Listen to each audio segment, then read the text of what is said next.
प्राध्यापक बीज मांगले, जागर टाइम्स मध्ये आपल्या सर्वांचं स्वागत आहे. मित्रांनो, नवीन पोस्ट आणि ती पोस्ट अशी, निवडणुकीच्या विधानसभेच्या पार्श्वभूमीवरती भारतीय जनता पार्टीतील मराठा आरक्षण योद्धे मनोज जरांगे पाटलांच्या रडारवर असणारे आमदार, मराठा आरक्षणाला विघ्न आणणारे आमदार, मराठ्यांना आरक्षण ओबीसीतून देऊ नये म्हणणारे आमदार आणि हे प्रमुख आमदार आहेत की जे मनोज जरांगे पाटलांच्या रडारवर आहेत. त्यांना कोणत्याही परिस्थितीत पाडा अशा पद्धतीचे त्यांचे आदेश आहेत. तथापि 288 आमदार पाडायचं हे जरी ध्येय असलं तर किंवा 288 निवडून आणायचं हे जरी ध्येय असलं तरी त्यातल्या त्यात हे जे प्रमुख 10-12 आमदार मी घेतोय नाव, यांना बाकी त्यांनी कोणत्याही परिस्थितीत सवलत किंवा सूट देणार नाही, हे त्यांच्या सातत्यानं बोलण्यातून आणि आदेशातून दिसून येत आहे. एक गोष्ट निश्चित आहे की परवा 29 तारखेला मराठा आरक्षण या विषयाला, मनोज जरांगे पाटलांच्या आंदोलनाला 1 वर्ष पूर्ण होत आहे. आंतरवाली सराटी जिल्हा जालना या ठिकाणी उपोषणाला बसलेल्या मनोज जरांगे पाटलांनी अल्पावधीचं संपूर्ण महाराष्ट्रातील नव्हे तर देशातील सगळा मराठा समाज संघटित केला, हे त्यांचं यश आहे. केवळ तेवढ्यावरच नाही, मराठ्यांना कुणबी प्रमाणपत्र मिळण्याची प्रक्रिया वाढली आणि अनेकांना कुणबी प्रमाणपत्र मिळाले आणि त्यातून ओबीसीतून आरक्षण मिळाले. आज सरसकट सर्व मराठ्यांना आरक्षण मिळावं ही त्यांची जी मागणी आहे, या मागणीवरती उपमुख्यमंत्री देवेंद्र फडणवीस यांनी पहिल्यापासून जोरदार विरोध सुरू केला. ते मराठा द्वेष्टे आहेत. मराठ्यांच्या विषयी त्यांच्या मनामध्ये चांगुलपणा नाही आणि मराठा जो सर्वसामान्य मराठा आहे, गोरगरीब मराठा आहे, जो गरजवंत मराठा आहे, यांच्याविषयी सुद्धा त्यांच्या भावनामध्ये प्रेमाचा लवलेश नाही, असं नेहमी जरांगे पाटील बोलतात. माझ्या रक्तामध्ये म्हणजे भाजपच्या रक्तामध्ये डीएनए हा ओबीसीचा आहे आणि म्हणून मी विरोध करणार, अशा पद्धतीची त्यांची भूमिका ही त्यांनी स्पष्टच केलेली आहे. त्यामुळे देवेंद्र फडणवीस हे साहजिकच असतील. आणखी काही आहेत, त्याच्यातले नारायण राणे साहेब असतील, माजी मुख्यमंत्री आहेत. त्यांनी एक वेळ काँग्रेसमध्ये असताना मराठ्यांना आरक्षण देण्याची कारवाई करण्यासाठी पुढाकार घेतला होता, ते प्रमुख होते. त्यामुळं नारायण राणेंच्या विषयी मनोज दादांच्या मनामध्ये थोडीशी सहानुभूती आहे. दुसरे विरोधक आहेत राज ठाकरे. मी यादी घेणार आहे भारतीय जनता पार्टीतली, पण या यादीमध्ये ज्यांची नावं येणार नाहीयेत तो पहिला आपण संदर्भ बघूया. राज ठाकरे सुद्धा मराठा आरक्षणाला विरोध करतात, पण त्यांच्याविषयी मनोज दादा म्हणतात त्यांना काय विरोध करायचा, त्यांचे आमदार कुठे निवडून येणार आहेत, कशाला काळजी करता, असं ते नेहमी खासगीत बोलतात. या उद्याच्या विधानसभेच्या निवडणुकीमध्ये जे लढणार नाही आहेत आणि जे एमएलसी आहेत ते सुद्धा प्रामुख्यानं म्हणजे दरेकर असतील, प्रवीण दरेकर, आमदार प्रसाद लाड असतील, पडळकर आहेत, गोपीचंद, सदाभाऊ खोत आहेत, अशी हे सगळी मंडळी जी आहेत ती एमएलसी आहेत, ही काही लढणार नाही आहेत. त्यामुळे यांच्याही विषयी काही सांगायचा संबंध उद्भवत नाही असं ते म्हणतात. हा, एक मात्र निश्चित ते म्हणतात 113 आमदार हे आमचे होऊ शकतात, हे निश्चित आहे असं त्यांचं मत आहे. म्हणजे 288 जागावरती मराठे हे 288 जागा पाडतील का निवडून येतील 29 तारखेला ठरले. त्यांनी पुन्हा एकदा उपोषण अस्त्र काढलेलं आहे. 29 तारखेपासून आमरण उपोषण ते करणारच म्हणतात. पण आता आपण या गोष्टीवरती आलेलो आहोत की आपल्या मागण्यासाठी ज्या भारतीय जनता पार्टीतील प्रमुख मंडळींनी सातत्यानं विरोधाची भूमिका घेतली, काही एनसीपीतले आहेत, छगन भुजबळांच्या सारखे, धनंजय मुंडेंच्या सारखे 2 जण आहेत, दोघेही मंत्री आहेत. पण हे सोडले असता बहुतांशी माणसं की जी देवेंद्र फडणवीसच्या री लावून भारतीय जनता पार्टीची जे आमदार आहेत, जे आमदार सातत्यानं मराठा आरक्षणाच्या विरोधात भूमिका घेत आहेत, तसे तर फडणवीसांच्या नंतर हे जे 10-12 आमदार आहेत यांच्याविषयी आपण थोडक्यात बघणार आहोत.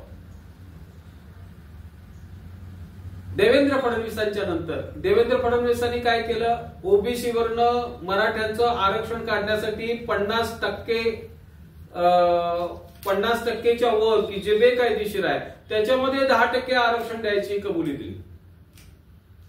आणि 10% आरक्षण हे बेकायदेशीर आहे सगळ्यांना माहिती आहे, तथापि सगळेजण देवेंद्र फडणवीस म्हणतायत म्हणून त्याच्या पाठीशी राहत आहेत. मराठ्यांना सगळे फसवतायत. आणखी दुसरी गोष्ट देवेंद्र फडणवीसने काय केली, ईडब्ल्यूएस मध्ये जे मराठ्यांना आरक्षण होतं ते पण घालवलं. म्हणजे भारतीय जनता पार्टीने ते सुद्धा नाकारलं. म्हणजे आज भारतीय जनता पार्टीच्या देवेंद्र फडणवीस साहेबांच्या कर्तृत्वानं मराठा समाजाला कोणतंच आरक्षण मिळत नाही असं स्पष्ट दिसतं. आमच्या मागण्या काय होत्या हे जरा प्रथम बघू आणि मग पुढच्या गोष्टी बघू. मागण्या अशा होत्या की ओबीसी प्रवर्गातून मराठ्यांना आरक्षण द्यावं. ते कसं द्यावं, ते कुणबी आहे, कुणब्याचे संदर्भ बघावेत आणि संदर्भ पाहून त्यांना कुणबी प्रमाणपत्र द्यावे आणि या कुणबी प्रमाणपत्रावरून त्यांचं ओबीसी मध्ये आरक्षण करावं. म्हणून दादांची मागणी अगदी योग्य मागणी. मराठा शेतकरी आणि सगळा कुणबी आहे हे त्यांना सगळ्यांना माहिती. याच्या आधी अनेक जणांनी प्रयत्न केले पण दादांच्या नेतृत्वाखाली आज जे मराठ्यांचं संघटन झालंय ते न भूतो न भविष्यती आहे. दुसरी दादांनी काय मागणी केली, मुंबई गॅजेट असेल, हैदराबाद गॅजेट असेल, सातारा गॅजेट असेल, या सगळ्या गॅजेट्स आणून घ्या, मिळवा आणि त्यामध्ये ज्या ज्या लोकांचे संदर्भ सापडतात त्या संदर्भ सापडणाऱ्या सगळ्या मराठा समाजाला कुणबी प्रमाणपत्र द्या.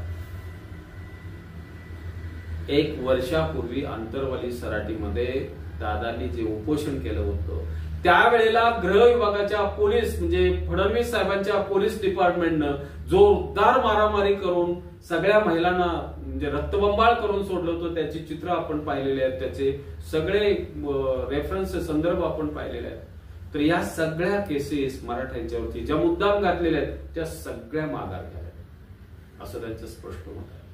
आणि मराठा आरक्षणाच्या नोंदी शोधणारी जी शिंदे कमिटी आहे त्या शिंदे कमिटीला प्रामुख्यानं मुदत वाढ. या प्रमुख मागणीसाठी जे दादांनी आंदोलन केलंय त्या आंदोलनाला न भूतो न भविष्यती असं प्रतिसाद मराठ्यांनी दिलाय हे मराठ्यांचं सुद्धा कौतुक आहे. देवेंद्र फडणवीस साहेबांच्या नंतर जर टार्गेट वरती हिट लिस्ट वरती कोण असेल तर नामदार गिरीश महाजन, जामनेर मतदारसंघातून ते आमदारकीला उभारतात. ग्रामविकास खातं सध्या त्यांच्याकडे. पहिल्या वेळेला जेव्हा आंतरवाली सराटीमध्ये जे उपोषणाला मनोज दादा बसले होते त्यावेळेला ते उपोषण सोडावं यासाठी गिरीश महाजन हे पुढाकार घेऊन आले होते आणि त्यांच्याच उपस्थितीमध्ये सरसकट मराठ्यांना आरक्षण देण्याचं मान्य केलं होतं. पण नंतर त्यांनी घुमजाव केलं. मनोज दादांचा प्रचंड मोठा राग आहे. त्यानंतर धनंजय मुंडे हे आहेत अजितदादा एनसीपी गटाचे. एकेकाळी शरद पवारांचे खास आणि शरद पवारांनी प्रचंड मोठी मदत केलेले धनंजय मुंडे आज त्यांच्यावरचीच उलटून अजितदादांच्या बरोबर गेलेले आहेत. ते आज मराठ्यांच्या विरोधात आहेत आणि ओबीसी प्रवर्गातून मराठ्यांना आरक्षण देण्यास कट्टर विरोधक आहे.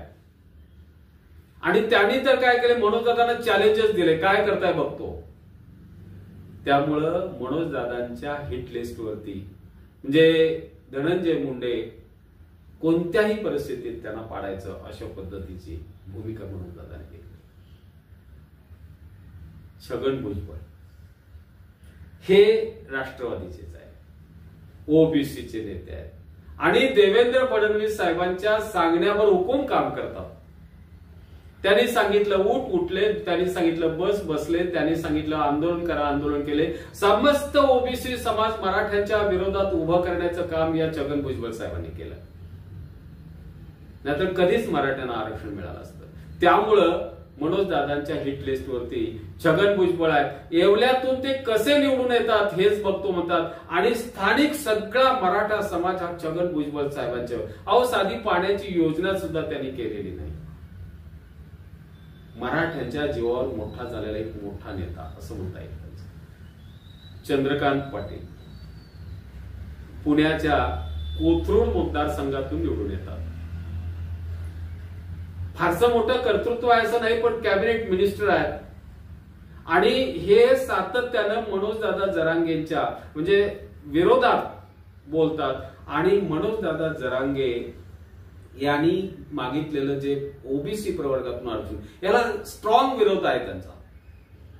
त्यामुळे मनोजदादा म्हणतात की त्यांना सुद्धा कोथरूड मतदारसंघातून, जरी तिथं RSSचा समाज मोठा असला तरी ते म्हणतात जेवढे मराठे आहेत तेवढ्या सगळ्यांना विरोध करायला लावतात. नंतरच्या टप्प्यात येतात ते चंद्रशेखर बावनकुळे, भारतीय जनता पार्टीचे अध्यक्ष आहेत, राज्याध्यक्ष आहेत. कामठी या मतदारसंघातून निवडून येतात नागपूरमध्ये. आणि मनोजदादा जरांगेंच्या कोणत्याही वक्तव्याला विरोध केलाच पाहिजे अशा पद्धतीची त्यांची भूमिका असते. सातत्यानं विरोधात आहे. तेली समाजाचे आहेत, ओबीसीतून येत आहेत, त्याचा ते लाभ घेत आहेत. आणि मराठा समाजानं बाकी आरक्षणाविरोध आयुष्य काढावं आणि असंच मरावं अशी त्यांची ठाम भूमिका आहे. त्यामुळं चंद्रशेखर बावनकुळेंच्या विरोधात हा समस्त मराठा राहील असं मनोजदादांनी सांगितलं. ऍडव्होकेट आशिष शेलार मुंबई वांद्रे मतदारसंघातून निवडून येतात. हे वकील आहेत पेशानं. आणि आशिष शेलार फडणवीस साहेबांच्या पाठीशी नेहमी राहतात. साहजिकच फडणवीस साहेब जी भूमिका घेतील त्या भूमिकेशी आशिष शेलार नेहमी म्हणजे शेपूट धरूनच असतात. आणि मराठा आरक्षणाला त्यांचाही ठाम विरोध आहे. आणि ते नेहमी सांगतात ओबीसी आरक्षण तुम्ही मागू नका, 10% आरक्षण घ्या. अरे 10% बेकायदेशीर आहे, वकील असून त्यांना माहित नाही असं नाही, पण ते रेटून नेत आहेत. आणि मराठ्यांना फसवण्याची त्यांची भूमिका दिसते फडणवीस साहेबांच्यावर. राम कदम मित्र, या व्यक्तिमत्वाविषयी काय बोलावं. 2009ला प्रथम ते निवडून आले मनसेमधून.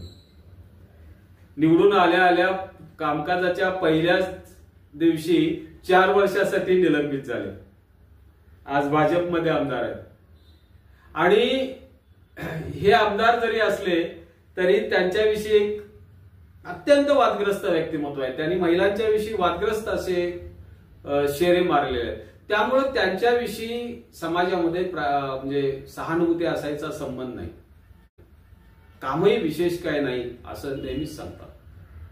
या राम कदम साहेबांनी मराठ्यांना आरक्षण मिळू नये आणि जे 10% देऊ केलंय फडणवीस साहेबांनी, की जे सुप्रीम कोर्टात अजिबात टिकणार नाही, ते आरक्षण म्हणजेच मराठ्यांचं. स्वतः मराठे आहेत पण वेल टू डू फॅमिलीतले आहेत. अशा या राम कदम साहेब सुद्धा मराठ्यांच्या हिट लिस्ट वरती असतील. पुढचे आमदार आहेत बडनेरा मतदारसंघातील रवी राणा. आमदार रवी राणा हे खरं तर अपक्ष म्हणून निवडून आलेले आहेत. त्यानंतर त्यांनी बीजेपीला पाठिंबा दिला. गेल्या वेळेला त्यांच्या सौभाग्यवती या ह्याला उभारलेल्या होत्या, खासदारकीला उभारल्या होत्या. त्यावेळेला त्यांना बऱ्यापैकी मराठा समाजानं पाणी पाजलेलं आहे.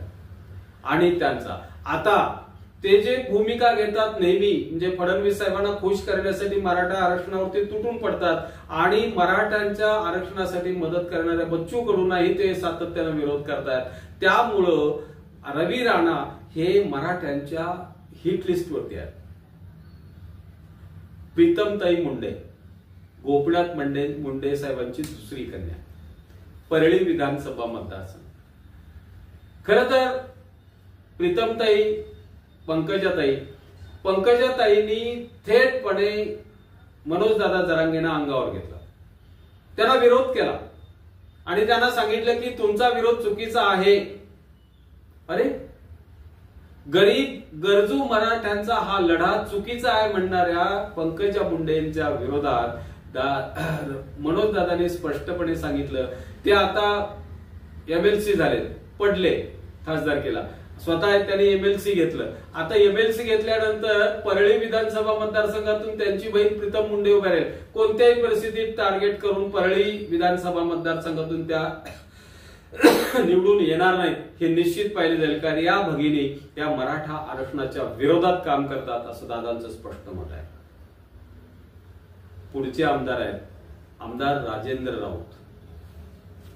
मित्र, ते बार्शी मतदारसंघातून अपक्ष म्हणून निवडून आले आणि अपक्ष म्हणून निवडून आल्यानंतर त्यांनी भारतीय जनता पार्टीला पाठिंबा व्यक्त केला. तसं ते दादांना 2-3 वेळा भेटून गेलेत, पण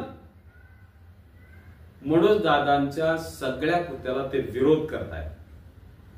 मराठा आरक्षणाला त्यांचा कट्टर विरोध आहे आणि 10% आरक्षण हेच मराठ्यांचं आरक्षण अशा पद्धतीची जी भूमिका फडणवीस घेत आहेत तीच भूमिका राजेंद्र राऊत सुद्धा घेत आहेत. मित्र, हे असे 12 जण आहेत की जे 12 जण कट्टर मराठा आरक्षणाच्या विरोधात सातत्यानं बोलतात, सातत्यानं भूमिका घेतात आणि मराठ्यांच्या आरक्षणाच्या प्रत्येक कृतीला त्यांची एखादी कृती असते. त्यामुळं या सगळ्यांच्या वरती हे टार्गेट असणार दिसते. मी असं नाही म्हणत की 288 निवडून आणणे किंवा निवडून पाडणे यामध्ये मी भाग घेतला नाही, असं नाही. 288 आमदार जर मनोज दादांनी उभं केले तर त्याच्या पाठीशी आम्ही सर्वजण असणारच. पण प्रामुख्यानं भारतीय जनता पार्टीतले हिट लिस्ट वरती किंवा ज्यांच्यावरती टार्गेट असेल मराठा आरक्षणाचं, मनोज जरागे साहेबांचं ते हे 12 असतील. त्यातही त्यांनी सांगितलंय खात्रीनं 113 जण आम्ही निवडून आणू किंवा 113 जण आम्ही पाडले असं गृहीत धरा. आणि त्यातही आरक्षण आर्थिक निकषावरती असावं अशी जाणीवपूर्वक भूमिका घेऊन मराठ्यांच्या विकासाच्या आड येणारे राज ठाकरे साहेब, त्यांची सुद्धा जी काही मंडळी उभे राहतील त्यांना सुद्धा आपल्या म्हणजे मराठा समाजाचा तिथला जो मतदार असेल त्यांनीही विरोध केला पाहिजे. काही एमएलसी आहेत त्याच्यामध्ये सदाभाऊ खोत की ज्यांना परवा एमएलसी मिळालेला आहे, म्हणजे पडळकर, लाड, दरेकर ही सगळी मंडळी आहे. तर यातला समजा पडळकर कुठे जर उभा राहिले तर ते सुद्धा हिट लिस्टवरती असणार आहेत हे त्यांनी लक्षात घ्यावं. मित्र, मराठा आरक्षण आता अशा टप्प्यात येऊन पोहोचलेलं आहे. दादाने सांगितलेलं आहे की आता आपण 288 लढवणार का 288 जागा पाडणार याचा निर्णय आपण लवकरच घेणार आहोत. पण आता 29 तारखेपासून त्यांनी नव्यानं पुन्हा उपोषणास्त्र उगारलंय. पण हे करत असताना सगळ्या मराठ्यांच्या लक्षात हे राहिलं पाहिजे की मनोज दादा जरांगेंना या 6व्या उपोषणाला करण्यासाठी, 6व्या उपोषणाला प्रवृत्त करण्यासाठी ज्या भारतीय जनता पार्टीच्या आमदारांनी त्यांच्या कृतीनं प्रवृत्त केलं ते हे 12 आमदार आहेत. यांना विधानसभेमध्ये कोणत्याही परिस्थितीत पाडण्याची भूमिका ही दादांची असणार आहे. म्हणून आपण हा सगळा व्हिडिओ केला. धन्यवाद मित्रांनो. माझा व्हिडिओ आपल्याला कसा वाटला हे आवर्जून कळवा आणि माझी पोस्ट लाईक, शेअर आणि सबस्क्राईब करा. नमस्कार.